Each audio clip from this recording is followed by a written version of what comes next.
football fans love a good song over a pre-match beer and on the terraces, even if the emphasis tends to be on the volume rather than hitting at the right notes. But for IT consultant Chris Cohen, however, the beautiful game is inspiring some beautiful music and potentially a new career as a musician. Well, already 230,000 people have enjoyed his ode to Steve McClaren on YouTube. Just one of many songs that he's written, and one that we can take a little listen to right now. Steve McClaren's gone now, but I didn't really feel that the fans got to really say to Steve, everything I wanted to say about, everything he'd done for the team. So hopefully I speak for the majority of England fans when I say, right from the start, you never had it in your heart when you left the riverside, the English nation side. Cause whenever we were 1-0 up, you'd find a way to box it up, stick a lemon man behind the ball, and now you've lost it all. Because you chose Lescott, you chose Campbell, all back four, complete shamble. Crowd should have come off after 10, but I know you went and left him on till the end. Our boys tried to pull together, but you were more worried about the weather, and you just stood under your umbrella. You just stood under your umbrella. Ella, Ella, eh, eh, eh, under your umbrella. Ella, Ella, eh. We're joined by Chris and his guitar in the studio now. Chris, lovely to meet you. Hello, you too.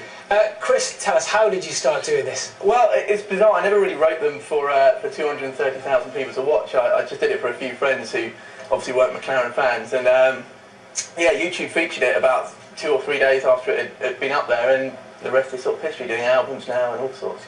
So are you going to be the next big thing in terms of pop then? Writing albums, doing gigs? Fingers crossed. You never know. But the football thing is definitely a kind of niche there, so I'm enjoying it. It's good fun.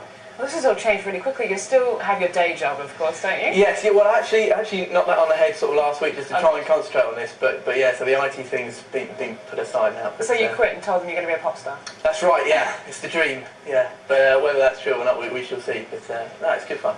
Well, we've got someone here, Simon Cowell. No, I'm joking. Can you imagine? Is this real? This could be a future, this could be a new way of life for you? It would be great. I mean, I used to do, a few years ago, I used to do stand-up comedy sort of around London and stuff, but when you're doing a full-time job, it's difficult to sort of balance the two.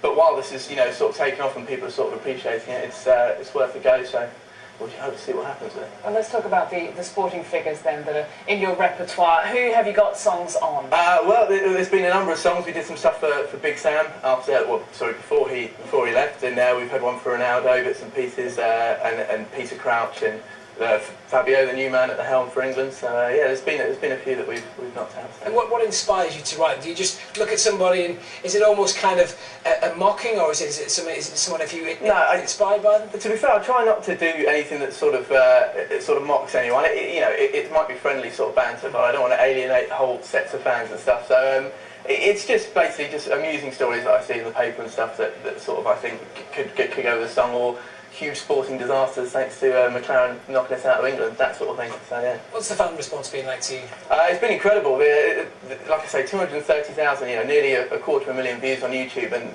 every single comment has been, really sort of really nice and really positive and stuff. So I couldn't have asked for it. I was a bit worried about putting it out because you sort of open yourself up to a lot of abuse and a lot of stick, but everyone's been great. So yeah, really good. And you end up getting your first gig tonight, I understand. Yes, yeah, London Dingwalls.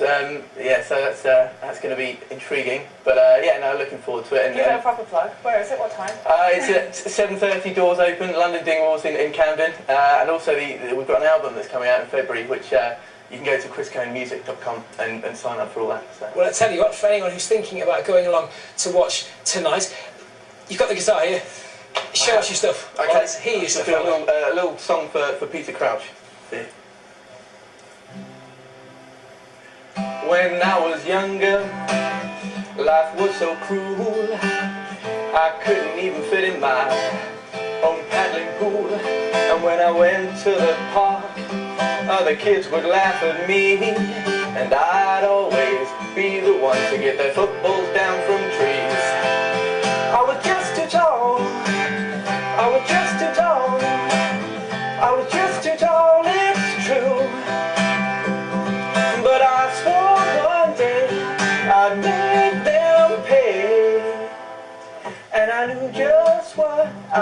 do. I play for Liverpool. Now with my teammates, my life is great.